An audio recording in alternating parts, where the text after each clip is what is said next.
សំពត់ពណ៌ខៀវអើប៉ាពណ៌សដល់អើយសែនល្អសំណាងមានស្នេហ៍ដំណើរល្វត់ល្វន់សំនឹងនេះរីខ្មែររូបបងចង់ក្បែរស្រមៃចង់ថ្នមដៃស្ដាំយូរស្រាំដៃឆ្វេងកាន់ឈូញញឹមមានខូចគួចតាក់ចិត្តប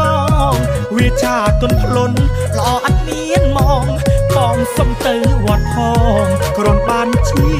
គ្នាពុនមេយូរទៅបើកាន់តែស្រសំភងសំផគ្មានទោះត្រង់ណាបងសុំជួយយូស្រាក់ជួយកាន់ផ្កាសុំពើកំថាមួយឆ្នាំនេះ